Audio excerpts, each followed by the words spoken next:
హరే కృష్ణ. అందరికీ నమస్కారం అండి. ఈరోజు ఒక మంచి పోయంతో మీ ముందుకు వచ్చేసాను. అదేంటంటే, తన కోపమి తన శత్రువు, తన శాంతమి తనకు రక్ష, దయ చుట్టంబౌ తనకు, తన సంతోషమే స్వర్గము. ఈ పోయము చిన్నప్పటి నుంచి చదువుకున్నాం కదండి, గుర్తొస్తుందా? దాని అర్థం ఏంటంటే, మన కోపమే మనకు శత్రువు అంటండి. మనం శాంతంగా ఉంటే అది మనకు చాలా రక్షణటండి. అలాగే దయతో ఉంటే అందరూ మన వాళ్ళే అవుతారటండి. మన సంతోషమే నిజమైన స్వర్గం అంటండి. ఇటువంటి మంచి పోయం చెప్పిన తర్వాత దీనికి సంబంధించి మన కోపం మనకి శత్రువే కాకుండా ఉండాలంటే ఏం చేయాలి అన్న విషయంలో ఒక చిన్న టిప్పుతో ఒక చిన్న స్టోరీ మీకు చెప్తానండి, విందామా? అదేంటంటే, అనగనగా ఒక ఊర్లో ఒక గుడి ఉందంటండి. ఆ గుడి దగ్గర ఒక ఆయన మంచిగా పూజ కార్యక్రమం ఆ రోజు చేయించుకోవడానికి సిద్ధం చేసుకున్నారంటే. ముందుగా గుడి దగ్గర మనం పెట్టుకుంటాం కదా, పలానా పూజ కార్యక్రమం మేము చేయిస్తామని, అలా చేయించడానికి ఆ రోజు పెట్టుకున్నారండి. అయితే టైం అయిపోతుంది, ఆ పూజ కార్యక్రమానికి సిద్ధమవుతున్నారు. అందులో ఒక ఆయన చాలా చాలా కోపంతో ఉగ్ర నరసింహుడు అయిపోయినట్టు, ఆయన కోపానికి అంత లేదనమాట. అందరినీ కనిపించే వాళ్ళు తన తన కుటుంబ సభ్యులను చూడకుండా అందరినీ కూడా ఒక రకంగా కోప్పడిపోతూ అరిచేస్తూ గోల చేసేస్తూ, ఈ వస్తువు ఎక్కడ పెట్టినా కనిపించదు, ఏం చేస్తున్నా కనిపించదు, ఎవరికి బాధ్యత లేవు, ఎవరికి నిష్ట లేదు, ఎవరికి ఒక శుభ్రత లేదు, ఏది బాధ్యతగా ఉండట్లేదు, మీకు ఎంతకని చెప్పాలి అది ఇది అంటూ ఆ ఇంటి దగ్గర నుంచి బయలుదేరిన దగ్గర నుంచి గుడికి వచ్చే వరకు కూడా అలా అనుకుని వస్తున్నారట. చూసే వాళ్ళంతా ఏంటి నేను ఇలా చిందులు వేస్తున్నాడు, అసలుక దేనికి తిడుతున్నాడు, దేనికి అసలు ఇంతలాగా కోప్పడిపోతున్నాడా అని అనుకొని అందరూ ఆ కోపం ఉన్న వాళ్ళని చూసి ఏం చేస్తారండి, సైడ్కి వెళ్ళిపోతారు ఎవరైనా, అంతే కదండి. అలానే వెళ్ళిపోయారు. ఒక ఆయన అదే ఆ గుడి దగ్గరికి ఆవరణలోకి వచ్చిన తర్వాత ఆ గుడి ఆవరణలో ఒక ఆయన కూర్చున్నాడట. ఈయన కారాపి అందరినీ దిగండి చేసేయండి, కంగారు పడి కేకలు వేస్తూ ఆ సామాన్లన్నీ దించేస్తూ పట్టుకెళ్ళండి అది ఇది అనేసరి హడావిడి పడుతూ అందరినీ కేకలేస్తున్నారు. వీళ్ళందరూ కుటుంబ సభ్యులు ఏమంటారండి, కొంచెం కోపం అలవాటైన వాళ్ళు, సరేలే నేను ఇంతే అనుకుంటూ అలా వెళ్తున్నా, అన్నీ పట్టుకొని వెళ్తున్నా. అక్కడే గట్టు దగ్గర బయట ఆవరణలో గోడ దగ్గర కూర్చున్న ఒక ఆయన చూసి ప్రశాంతంగా నవ్వుకొని మామూలుగా ఉంటారు. అయితే అందరూ ఏమైందా అని కంగారు పడుతూ ఓ రకంగా చూస్తుంటే ఆయనకి ఈయన వెరైటీగా శాంతంగా కూర్చొని కామ్గా కూర్చొని నాకేం సంబంధం లేదన్నట్టు ఆయన చూస్తూ ఉంటే గబగబా ఆయన దగ్గరకు వచ్చి, ఏంటయ్యా నువ్వు ఒక మనిషి ఇంత ఆరాటపడుతూ ఒక కోపం ఒక బాధ్యతతో వ్యవహరిస్తున్నప్పుడు నువ్వేంటి ఇంత ప్రశాంతంగా కూర్చొని ఉన్నావు, ఏంటి ఏమనుకుంటున్నావు నువ్వు అని ఆయన వెళ్ళి ప్రశ్నిస్తారట. ఈయన కోపం వస్తే ఈయన అడగాలి కానీ పాపం కూర్చున్న ఆయన ఎందుకు.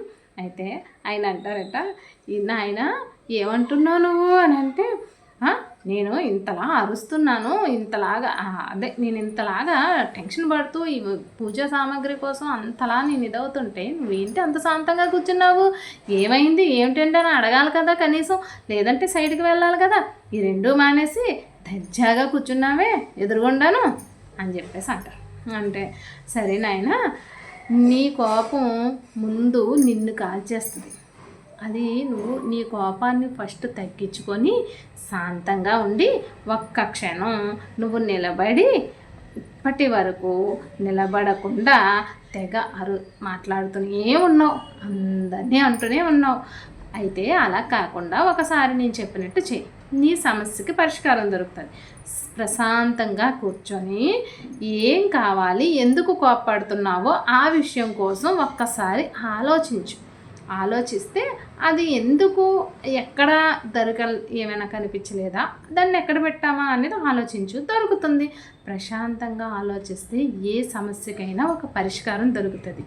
నువ్వు నీ కోపంతో ఆ సమస్యకి పరిష్కారం కాకుండా అందరి మీద అరవడం వల్ల కోపాన్ని చూపించడము, అందరికీ నువ్వు చెడ్డవడమే కనిపిస్తుంది కానీ నువ్వు ఎంత పూజ చేసినా నీకు ప్రశాంతత కూడా ఉండదు. అప్పుడు పూజా ప్రతిఫలం కూడా నీకు ఏమొస్తుంది? ఒక్కసారి ఆలోచించు.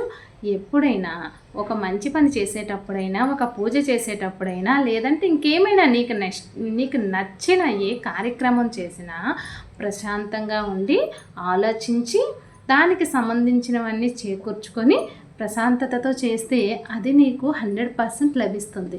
ఇలా చిరాకు పడుతూ చిందులు వేస్తూ చేస్తే నీకు ఏమి లభిస్తుందయ్యా అనేసి అని చెప్పి ఆయన అనేసరికి ఈయనకి దెబ్బకి ఆలోచన వస్తుంది. వెంటనే కాసేపు కూర్చొని ఆయన ఆలోచించి, ఆహా నేను అక్కడ పెట్టాను కదా, మర్చిపోయాను, ఇప్పుడే వస్తాను ఉండండి అని చెప్పి టక్కన కారు వేసుకొని వెళ్ళి మళ్ళీ అక్కడికి ఇంటికి వెళ్ళి ఆ వస్తువు కనిపించింది తీసుకొని వచ్చారు. మళ్ళీ దేవస్థానంకి పూజా సామాగ్రిలో అందించారు. ఆయన అందించిన తర్వాత అప్పుడు ఆయన అమ్మయ్య తీసుకొచ్చాను, ఇప్పుడు ఈ పూజా సామాగ్రి అంతా కరెక్ట్గా ఉన్నాయి, అమ్మయ్య నిజమే గురువుగా అని గబగబ బయట కూర్చున్న ఆయన దగ్గరికి వెళ్ళారండి. వెళ్ళినా మీరెవరో నాయనా మహానుభావుడా, భలే చెప్పావు, ఇక మీదట నాకు ఏ కోపం వచ్చినా తగ్గించుకోవడానికి చూస్తాను, అంతేకాదు స్వామి కోపం రాగానే అరిచేయడం అనేది మొదటి నుంచి అలవాటు అయిపోయింది, ఒక్క రోజులో తగ్గదు కదా స్వామి, కాబట్టి ఏదైనా చిన్న పరిహారం ఉంటే చెప్పండి, దాన్ని ఫాలో అవుతూ నేను కోపాన్ని తగ్గించుకోవడానికి ప్రయత్నిస్తాను అంటారు. అప్పుడు ఆయన చెప్తారు, ఆయన ఏం చెప్తారంటే, నీకు ఎప్పుడైనా కోపం హఠాత్తుగా వస్తుంది అనేటప్పుడు ఫస్ట్ నీకే తెలుస్తుంది. నీకు తెలియకుండా కోపం పై వాళ్ళకి నువ్వు చేపించలేవు, అంటే నీకు తెలిసాకే అది బయటకు వస్తుంది. కాబట్టి నీకు తెలియంగానే నువ్వేం చేస్తావు, నీకు నచ్చిన మ్యూజిక్ కానీ, నీకు నచ్చిన సాంగ్ కానీ, లేదా నీ మనసుకి ఎప్పుడైనా ప్రశాంతతను కలిగించే ఒక మంచి మాట కానీ, లేదు నీకు నచ్చిన భగవన్నామ స్మరణ కానీ ఒక్క 10 seconds 10 times చేసుకో.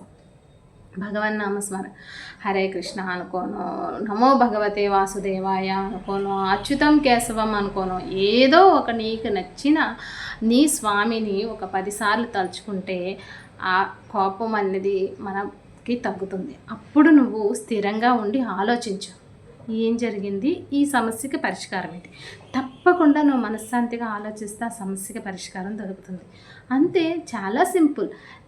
నిదానం, ఆలోచించడం, సమయస్ఫూర్తి, ఈ 3 ఉంటే దేన్నైనా జయించవచ్చు జయించవచ్చయ్యా, ఇది ఒక్కటే గుర్తుపెట్టుకో అని చాలా చక్కగా చెప్పారండి ఆయన.